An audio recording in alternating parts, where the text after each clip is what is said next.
público televidente. Así es, ya estamos listos para la entrevista del día. Vamos a conversar sobre esta denuncia de líder pública que fue a realizar tanto a la OEA como en un medio informativo internacional desde varias perspectivas.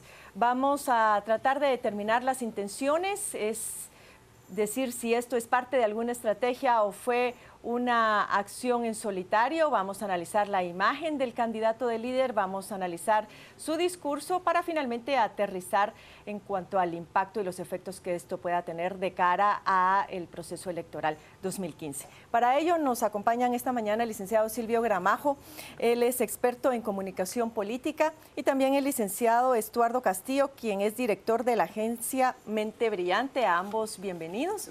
Muchas gracias. Tenemos 4 temas prácticamente que vamos a tratar de desarrollar muy rápidamente, por lo cual les encargo que tratemos de no quedarnos solamente en uno, sino ser ágiles en cuanto a las intervenciones, porque a la vez vamos a ir proyectando algunas fotografías, algunas imágenes que vamos a analizar en paralelo. Así que empecemos primero hablando sobre la parte de intenciones. Y la parte de intenciones tiene que ver con que se ha mencionado mucho esto, la estrategia del líder, la estrategia del líder, la estrategia del candidato. ¿Podríamos pensar que esto es realmente una estrategia, o como yo mencionaba en un principio, fue una acción en solitario que no estaba planificada para que saliera tal cual finalmente repercutió en la opinión pública? Empecemos, licenciado Gramajo. A ver, yo creo que la estrategia es una cuestión un poco más larga y de alguna manera permite algunas acciones de contingencia. Y esta ida de ir a Washington pues puede ser una lógica de esas, y en algún momento decir, bueno, ¿por qué no se aprovecha para tal cuestión? No se puede tener planificado en algún mes, yo voy a ir a CNN, o sea, no, pero habría que, digámosle, la lógica dentro de una estrategia de comunicación política es aprovechar cualquier mecanismo que permita interacción con un público determinado, y en este caso pues era un público privilegiado, pues decir CNN. El tema acá es decir, ¿a quién llega CNN? ¿Quiénes ven CNN? ¿Qué tipo de público es CNN? ¿Y cuál es el mensaje que se va a hacer?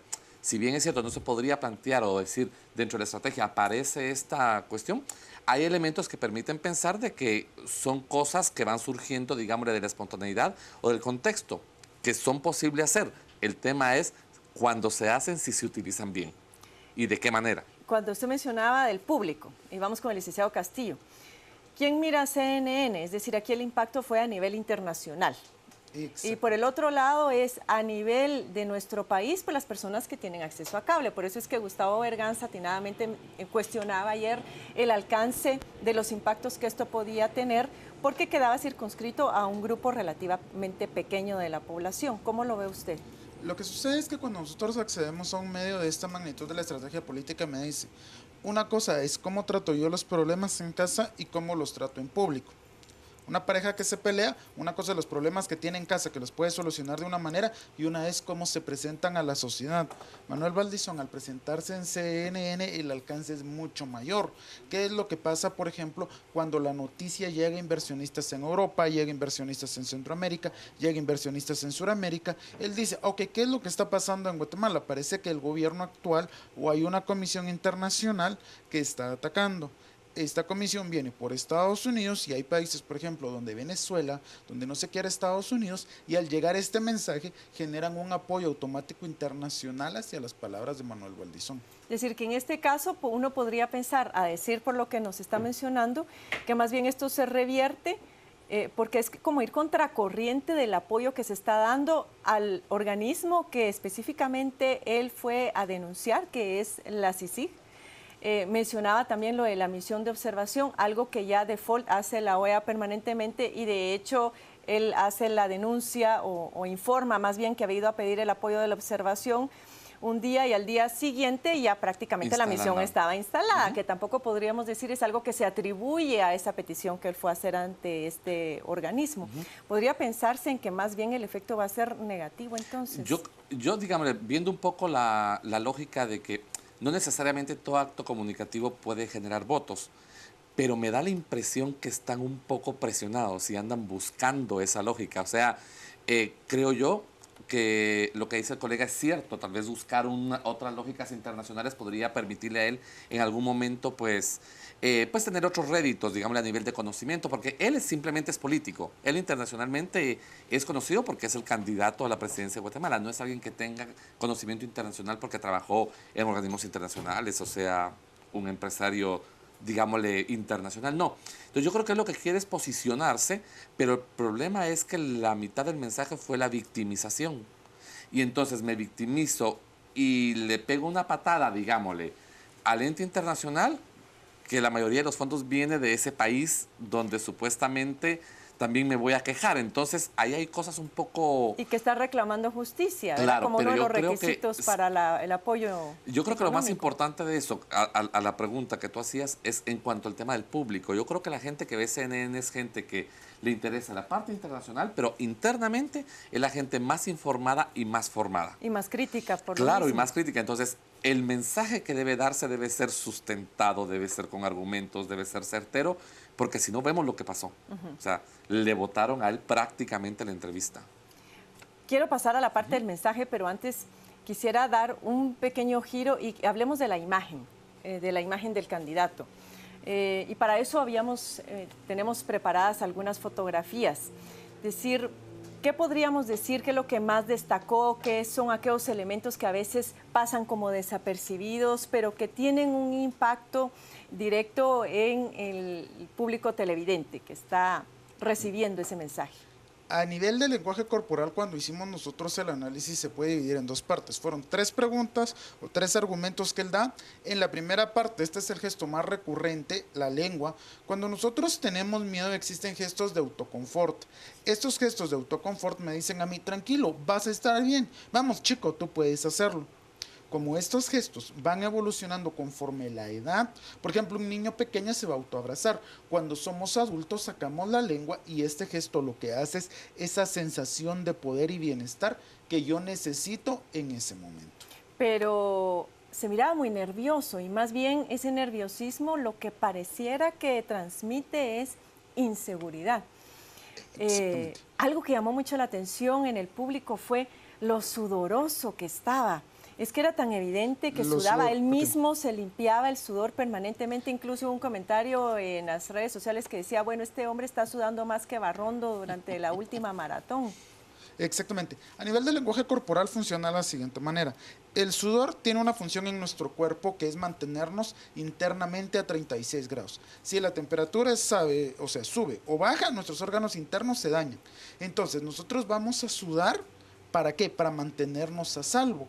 Cuando nosotros, si es por calor, como en el caso del que estaba hablando, que yo estoy en un estudio acá, y el calor es mucho, yo voy a empezar a sudar primero de las axilas. Si ya es demasiado, voy a empezar a sudar de la frente. ¿Por qué? Porque mi cuerpo quiere mantener a salvo mi cerebro a la temperatura adecuada. Hay diferentes y evitar, gradaciones, entonces voy a sudar de acá por esto. Por ejemplo, si estoy ahorita en televisión y me empiezo a poner nervioso, voy a empezar a sudar de las manos. ¿Por qué? Porque mi cuerpo lo que hace es que cuando yo tengo miedo, que para el cerebro no existe diferencia entre el nerviosismo y el miedo. El nerviosismo es solo un temor muy leve. Entonces, la función de este sudor que yo tengo es que si alguien me va a atacar o me va a presionar, yo me pueda zafar fácilmente. Cuando el sudor viene entonces y se da en el área de la boca, es porque mi temor está dado en un grado alto interno de lo que yo voy a decir. Entonces es un nerviosismo que por eso es que él se le ve solo en el área de la boca. Como leo, si fuera por calor, hubiera estado en toda la frente, hubiera empezado en el área de acá. Pero no, él lo tenía solo en esta parte y se va haciendo evidente. Hasta la tercera parte. En la tercera parte, cuando él está a punto de que le hacen la tercera pregunta y es donde él puede soltar su argumento, levanta el mentón. Está en una posición donde él está, bueno, ¿qué me van a preguntar? Cuando le preguntan, desafío, ¿no de desafío. también? Esa es la defensiva. Cuando él dice así, cuando en el momento él se limpia porque escucha la pregunta, su rostro cambia totalmente y su actitud cambia totalmente. Y en la tercera parte, que fue lo que molesta a las personas que lo ven en Guatemala y es lo que se pelea en redes sociales, es que él puede dar todo su discurso a lo que iba a llegar a dar. Me están atacando, 47% de las encuestas, y su actitud cambia totalmente, es como que fuera otra persona. Se acaba el sudor, se acaba el tartamudeo, se acaban las muletillas como es que se acaba esto y empieza un rostro de felicidad. Precisamente en este momento que están pasando es donde él se va a poner a la defensiva y es donde él empieza ya, cambia su sonrisa, empieza a ser una sonrisa auténtica, porque es lo que llegó a decir, es que él realmente tuvo la oportunidad en las primeras dos partes que estaba muy nervioso porque no sabía en qué momento Fernando del Rincón podía darle un giro. Ajá.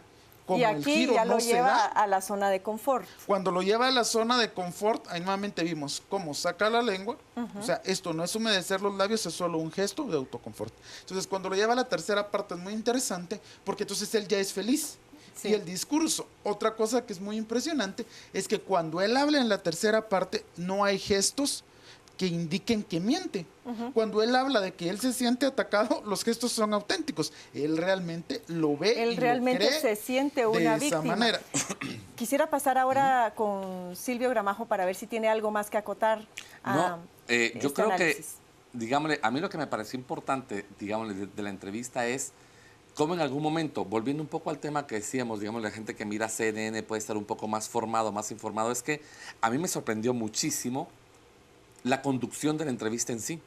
O sea, yo estaba viendo la entrevista y yo decía, a ver, pero aquí se le puede repreguntar esto, se le puede repreguntar lo otro, pero tal vez yo lo estaba viendo más como con ojos de periodista, pero también pensando un poco... Y ojos de guatemalteco que está más informado del día a día. La pregunta ahí era que Fernando no es un periodista neófito, Fernando es un periodista muy experimentado y ha cubierto muchas cosas de Guatemala. A mí me sorprendía muchísimo que justo, como decía el colega, que el candidato tuviera como esos momentos muy amplios de un discurso bastante, digámosle, largo y que no hubiesen una serie de repreguntas. Al final, incluso, al final de la entrevista, yo me quedo como con la sensación de decir, aquí qué pasó, no hubo suficiente información.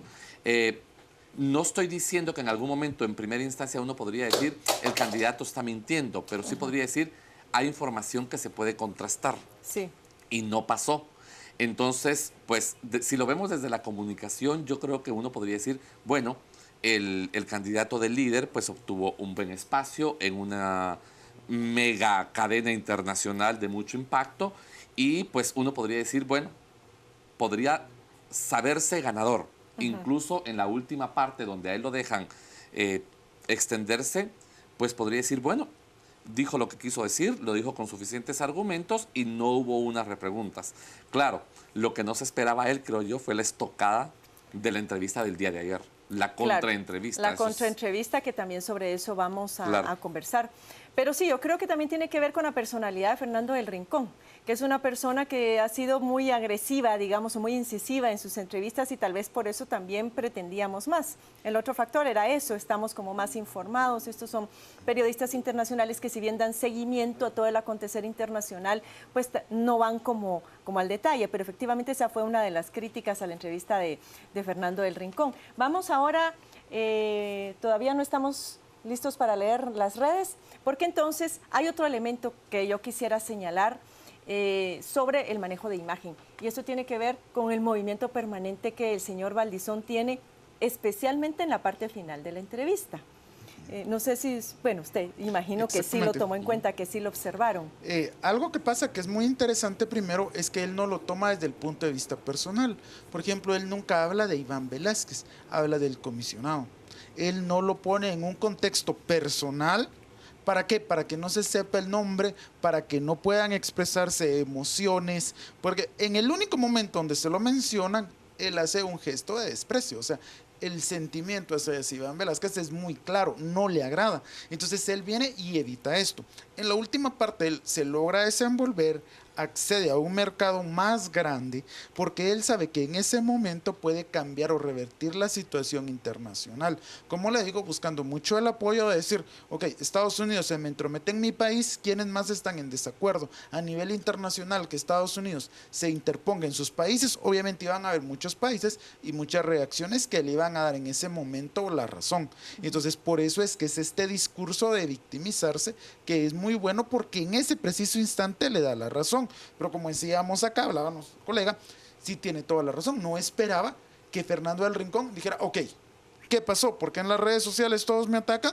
Permítame, voy a entrevistar a alguien más. Inclusive hoy se tiene planificado, o según se entiende, que va a llegar Iván Velázquez. Entonces la situación se sale de control para Manuel Valdizón nuevamente, porque el alcance de comunicación se queda corto. Hoy parece que llega don Iván a entrevista con Fernando del Rincón. Exactamente, eso es lo que se rumoraba desde el día de hoy. Ahora sí, nos vamos a ir a redes sociales porque nuestro público televidente quiere participar, quiere hacerse oír. Carolina, cuéntanos, ¿qué se dice? Gracias, Carmen. Le planteamos la pregunta a través de las redes sociales a nuestros televidentes sobre si tuvo algún impacto que el presidenciable del partido líder llegara a la OEA. Esto es parte de los comentarios que tenemos. Nelson Morgan, sí, muy positiva, y es que los pocos que creían en él se den cuenta de lo media neurona que es y no voten por él. Los demás ya estábamos convencidos, y como este señor tiene personas leyendo estos mensajes, díganle que la verdad, no lo engañen, no lo queremos. Byron Velázquez, sí, negativo para ese que no sabe tomar decisiones. Creyó que con juntar ratas le iba a ir mejor. José de León, a los americanos no les gustan las mentiras. Armando Flores, socavó su propia tumba. Carlos Williams, sí. Hubo un problema de Salazar Sagastume, 100%, si sí tienen la razón. Estos mediocres lo que pretenden es que el pueblo los repudie más y más.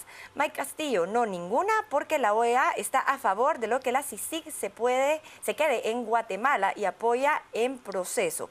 Así que otra vez hizo otra payasada, y si alguien lo asesoró para hacer semejante ocurrencia, ¿por qué no se les da más? Que despida a su asesor o asesores.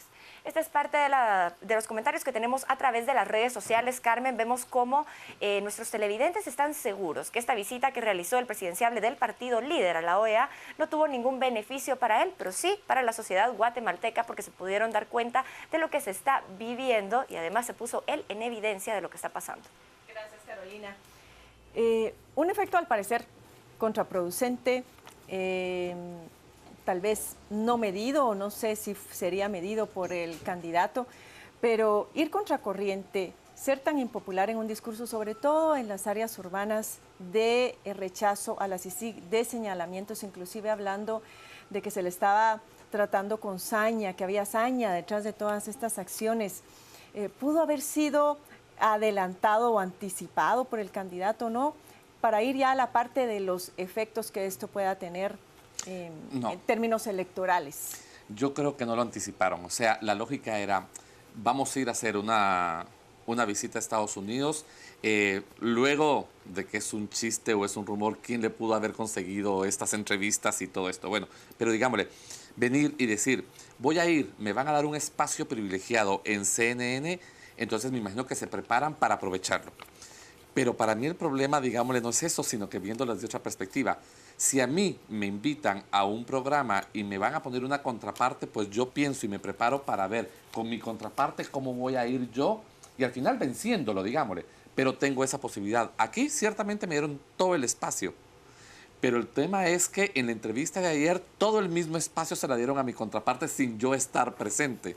Entonces, claro, se dice que quien pega primero pega dos veces, pero también si pega mal, el efecto no es el mismo, porque si él pudo haber pegado medianamente bien, el día de ayer prácticamente en el discurso, él queda, o sea, el periodista Martín Rodríguez en este caso lo hace quedar como un mentiroso, como alguien falso, como... Es que 14.5 mentiras en 7 Claro. punto algo de minutos. Y aquí era... el tema es que él no puede defenderse ya. O sea, él aquí no puede, o sea, no tenía posibilidad de defenderse. Entonces yo no creo que eso haya sido pensado. Yo creo que lo que pretendieron fue lograr un espacio privilegiado y ver cómo de manera discursiva, que él es muy hábil para eso, pues decir, ganar y quedarme ahí. No se imaginaban que CNN quizá le iba a volver a dar seguimiento a este tema. Sobre todo ahora que viene la entrevista aparentemente con Iván Velázquez. ¿Qué podríamos esperar entonces del desenlace final de esta entrevista, de este encuentro? Lo que sucede es que aquí pasa algo estratégicamente. El impacto que tiene él sobre CNN no lo considera, me imagino, su partido de impacto tan fuerte, porque dice, CNN, ¿a dónde va a llegar en Guatemala? Va a llegar a la capital. En la capital, las personas no van a cambiar su voto por el discurso que dé en CNN. Los que no iban a votar por él, que se vuelven a reenojar, porque es un resentimiento de enojo. Siento el enojo, lo veo, lo vuelvo a sentir, El discurso no afecta mi decisión de voto. Entonces ellos dicen, mira, salgamos, no va a pasar mayor cosa, queremos el sector internacional en Guatemala, no vamos a agarrar la área rural ni vamos a perder una cantidad de apoyo fuerte. ¿Por qué? Porque a ellos no va a llegar esta información. Lo que sucede es que cuando se da la reentrevista ayer y con la nueva entrevista, ya todos los medios locales lo cubren de una manera tan grande que sí le afecta. Es decir, la entrevista no le afecta en sí, porque no iba a llegar al target que vota por él, pero todos estos análisis, toda la cobertura de medios es lo que le afecta, porque entonces ahora sí se está llegando al interior, que la persona que no vio la entrevista, ahora ve las imágenes, ve los análisis y piensa, ok, ¿qué fue lo que pasó? ¿Por qué salió mal? Porque en el interior del país hay mucha desinformación.